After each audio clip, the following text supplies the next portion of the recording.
ध्यान से समझना, ये सब पढ़ा दिए हैं, आज रिमाइंड कर लीजिए और थोड़ा सा कुछ सेक्शन बचा हुआ था उसको एक बार खत्म कर लेना है, प्लस इससे रिलेटेड जितने सारे क्वेश्चंस हैं वो भी खत्म कर लेंगे आज। देखिए जिनका क्लास छूट गया था निराशा की कोई बात नहीं है, ध्यान से समझिएगा।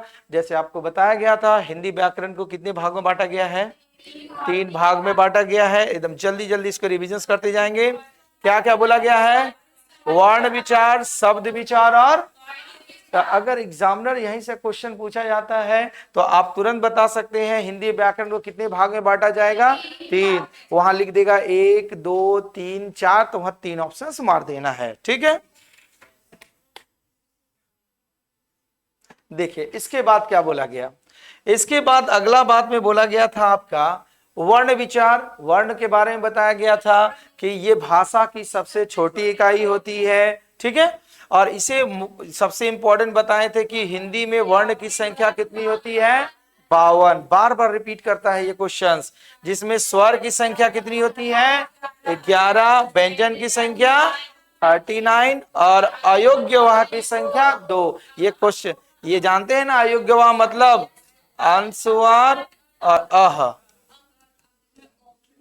ठीक है, ये 2 रहती है। जैसे ये आपसे क्वेश्चन पूछा जाएगा लिख देगा, अभी करवाएंगे, अयोग्यवाह कौन सा है नाम लिख देगा, पहचानना पड़ेगा, ठीक है। धैर्य रखिए, धैर्य रखिए। चलिए अगला देखिए क्या लिखा हुआ है, बोला गया है वर्ण को कितने भाग में बांटा गया था, 2 भाग में मुख्य रूप से स्वर्ण और व्यंजन, ठीक है, कोई दिक्कत नहीं। स्वर की संख्या कितनी बताई गई है, 11, व्यंजन का 39। आगे उसके बाद ये भी क्वेश्चन बताया गया था, मुख्यतः स्वर को कितने भागों में बांटा गया है, 3 भाग में, ह्रस्व स्वर। और आपको बोले थे ये नाम याद रखना, ये नाम सब ह्रस्व स्वर में जितना छोटा वाला मात्रा होता है अ, छोटी ई, छोटी ऊ और री।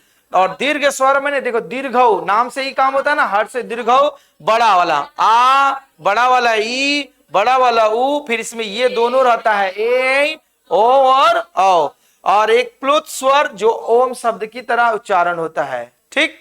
तो लेकिन इन दोनों का जो नाम है उसको याद रखना, एग्जामिनर इसी से पूछता है। अगला व्यंजन, व्यंजन की परिभाषा आपको बताए थे कि व्यंजन वह होता है जिसका उच्चारण में स्वर की दरकार होता है, बिना स्वर की सहायता से आप व्यंजन नहीं बोल सकते हैं। एग्जाम्पल का तौर पर जैसे क बोलना है तो बोलेंगे क संयुक्त अ दोनों बोलना पड़ेगा आपका। चलिए इसके बाद जो स्पर्श व्यंजन, स्पर्श व्यंजन मतलब बताए थे कि जो आप बॉडी के पार्ट को टच करके बोलेंगे उसे स्पर्श व्यंजन कहते हैं, या इसे वर्ग व्यंजन भी कहा जाता है। वर्ग व्यंजन इसलिए कहा जाता है कि सब में 5-5 चलता है, क, च, त, ट और प तक, तो सब में 5-5 होता है, तो 5 गुना 5 25 बनता है, इसीलिए इसे वर्ग व्यंजन भी कहा जाता है। इसकी संख्या कितनी होती है, 25 होती है। अब देखिए यहां पर जो आपको ट्रिक्स भी बताए थे ना, यहां पर याद रखने का, देखो KTM 2, तो ये देखो इसमें एग्जामिनर कैसे पूछता है देख लीजिए। जैसे इधर का 2 वर्ड दे देगा ज और झ, बोला जाएगा इसका उच्चारण स्थान क्या है, ठीक है, बोल देगा कि ये तालुका से संबंधित है, मूर्धन्य से संबंधित है। तो इसका ट्रिक्स आपको बताए थे, है ना, एक सीरीज में याद रख लेना। क्या बताए थे, KTM 2 दो और नासिका मतलब ना KTM 2 ना। तो अब देखो कैसे याद है, KTM 2 ना, तो K से होगा क का लेटर चलेगा, तो ये वाला सीरीज में याद करें क, देखो, और इसका कैसे होगा एकदम भीतर से बाहर, K मतलब कंठ सबसे स्टार्टिंग में होगा, फिर उसके बाद तालुका मतलब जीभ का ऊपर वाला भाग होगा, फिर उसके बाद मूर्धन्य मतलब जीभ का दांत का भीतर वाला पार्ट को टच करेगा, फिर उसके बाद दंत मतलब होता है दांत को टच करेगा और बाहर ओठ से बाहर निकल जाएगा। तो उस तरह माने अंदर से बाहर की ओर हम चलेंगे तो इस सीरीज याद रहेगा। तो सपोज कर जैसे बोलेंगे ट, ट कौन सा में ग्रुप में आता है बोलो तो, मूर्धन्य KT मतलब TM, M से मतलब मूर्धन्य, फिर उसके बाद T से क्या होगा तालु, T से तालु, M से मूर्धन्य और D से दंत, O से ओष्ठ, हम लोग बोल ही सकते हैं। तो अगर सपोज बोलो ये तथा दधा लेंगे तो इसका कौन सा ग्रुप में जाएगा? तो कौन सा ग्रुप में? दंत। तो सीरीज याद रहेगा, इधर से याद रख लिए फिंगर में, ऑटोमेटिक याद हो जाएगा उधर। ठीक, कोई दिक्कत नहीं। आगे देखो,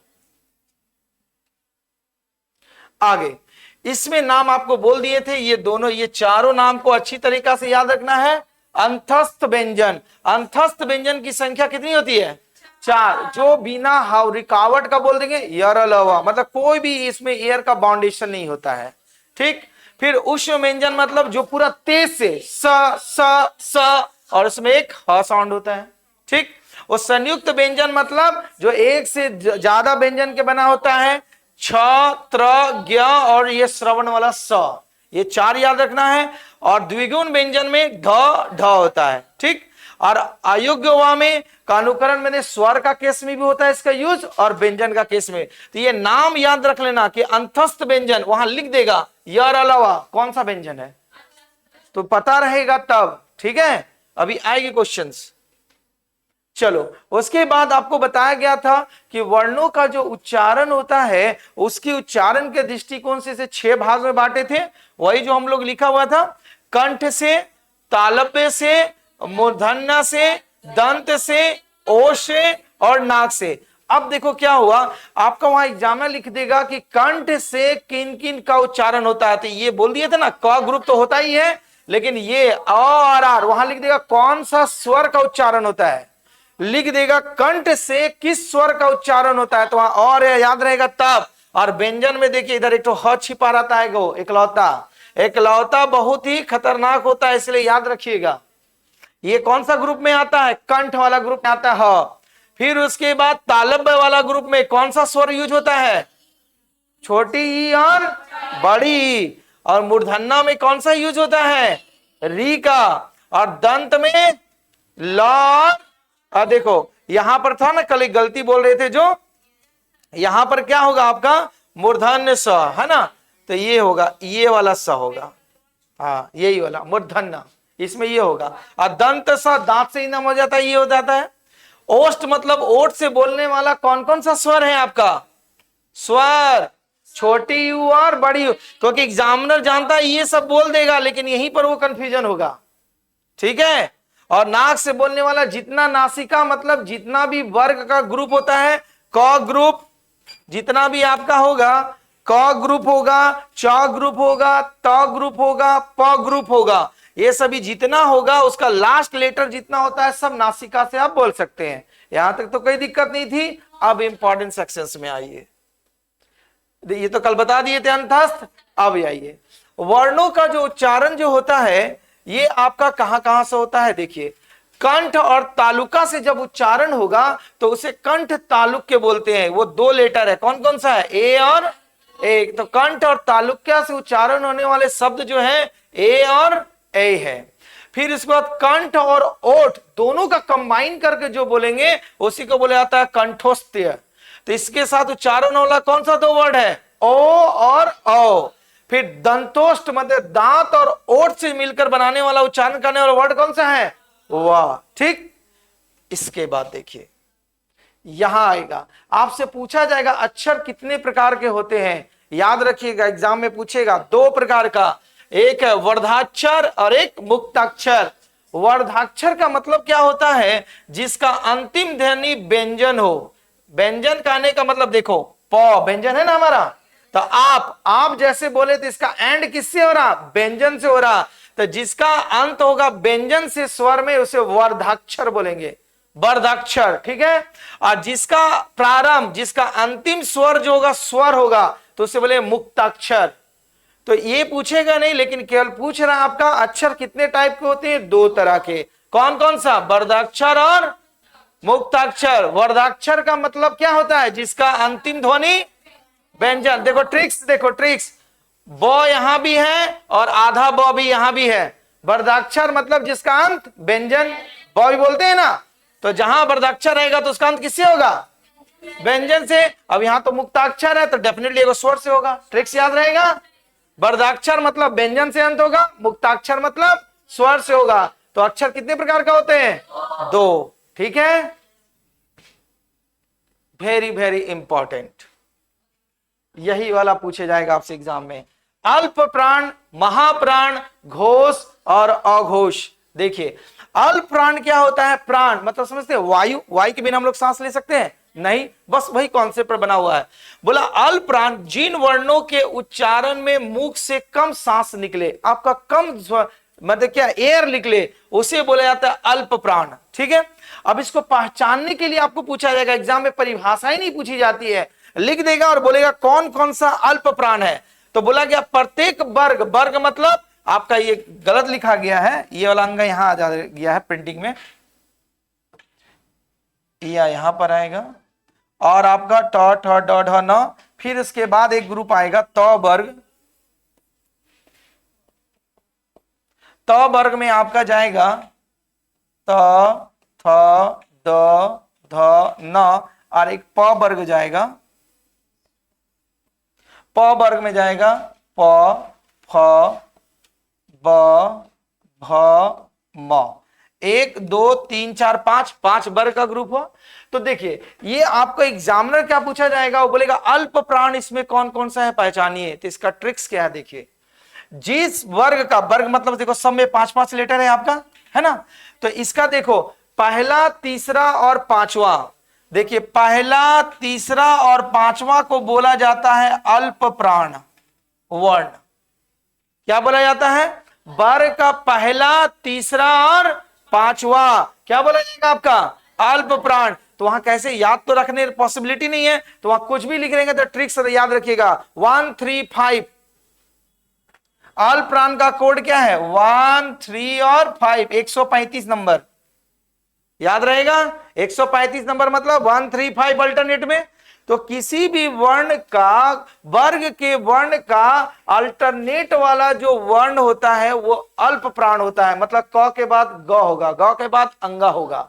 ठीक है, और ये बीच वाला जो होता है वो होता है महाप्राण, मतलब 2 और 4 वाला जो होगा वो महाप्राण कहलाता है। तो मतलब 1 3 5 जो कहलाता है वर्ण का क्या बनाता है? अल्प प्राण, और 2 और 4 क्या कहलाता है? महाप्राण। लॉजिक समझ में आई बात? तो एग्जामिनर लिख देगा अल्प प्राण, बोले कौन कौन सा है पहचानिए, इस तरह का लिख देगा।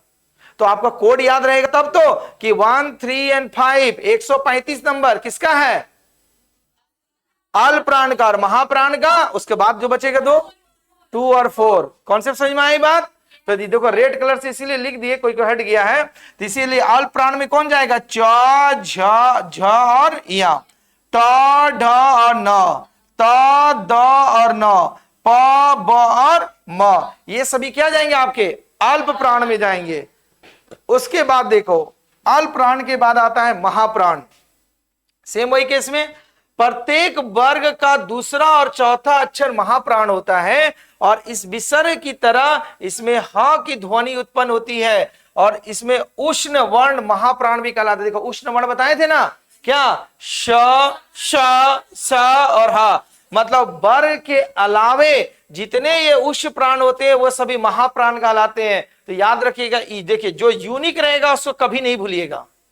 समझ में आई बात? ये लिख देगा, अब लिख देगा क्या कि इसमें बताइए क्या होता है आपका महाप्राण। तो आप बोले सर 2 और 4 तो बोले थे, 2 और 4 वर्ग वाला, मतलब क का ग्रुप, च का ग्रुप, ट का ग्रुप, त का ग्रुप और प के ग्रुप के अलावा जो उष्ण वर्ण होंगे वो कहलाते हैं महाप्राण।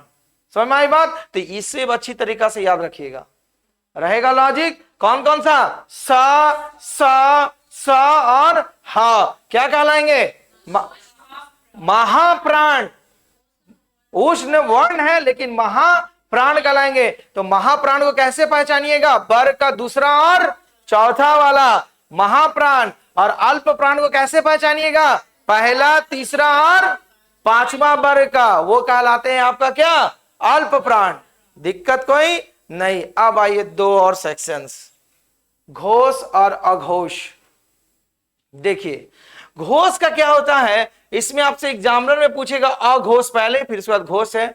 अघोष को बोला जाता है, अघोष लिखे फिर इसके बाद घोष। घोष को एग्जाम में कहीं कॉपी सघोष लिखा रहेगा, उसका सेम मीनिंग है। ठीक नहीं, घोष को सघोष भी बोला जाता है, वो बोल रहे, ये तो अघोष तो है ही।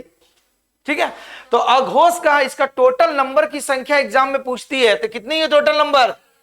13। ठीक है, तो ये वर्षों लिख दिया गया है। जिन वर्णों का उच्चारण में ये नाद की जगह, नाद का मतलब होता है हम लोग सांस जो लेते हैं फेफड़ा से, वो फेफड़ा के में घर्षण नहीं होगा आपका साउंड का। हम लोग कोई भी चीज लेते थे सांस, जीभ से सांस का थ्रू बाहर निकालते हैं, तो जहां पर कम घर्षण होगा, देखो नाद की जगह केवल श्वास का उच्चारण हो, उसे कहते हैं हम लोग अघोष। ठीक है, ये डिफाइन लिख दिए हैं, कहीं पूछता नहीं जाता है।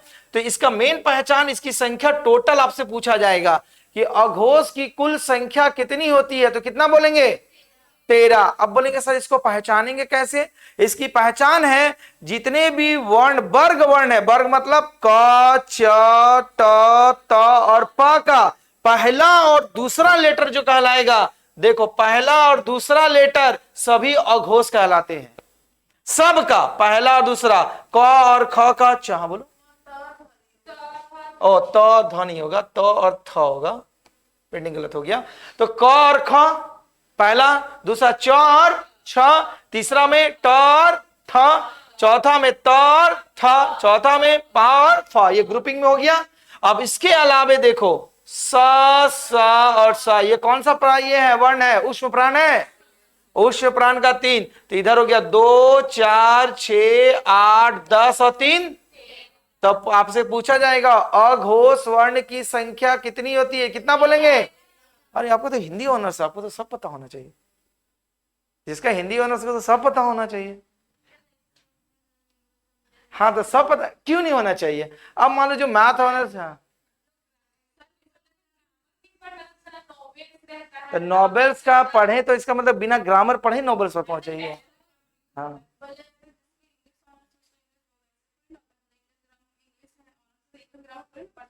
नहीं, अब इसका कहानी सुन लो। कहा है विद्यार्थी बोलता है मेरा इंग्लिश कमजोर है ना, तो हम इंग्लिश ऑनर्स रखेंगे तेज हो जाएंगे। नहीं, ऐसा ही माना जाता है, ऐसी भावना है। अरे वो लड़का है हमारे पास ही पढ़ता था, लेकिन वो बोला कि सर इंग्लिश ऑनर रखिए, और भी इंग्लिश में डल हो गए। चलिए आइए देखिए, अरे छोड़ो, जहां अपनी कहानी ऐसे बोल दी क्योंकि इनको नींद लग रहा था, इसीलिए माइंड को डाइवर्ट करने के लिए हमने बोला ये बात को। ये पूरा नींद में चल रही थी, इसीलिए इसको हम दूसरा दुनिया में ले गए हैं। हाँ चलिए देखिए, अच्छा अच्छी बात है, नहीं आ रही तो देखो अघोष का मतलब समझ में आ गया ना। अघोष की टोटल संख्या कितनी है? 13। क्या इसकी पहचान है?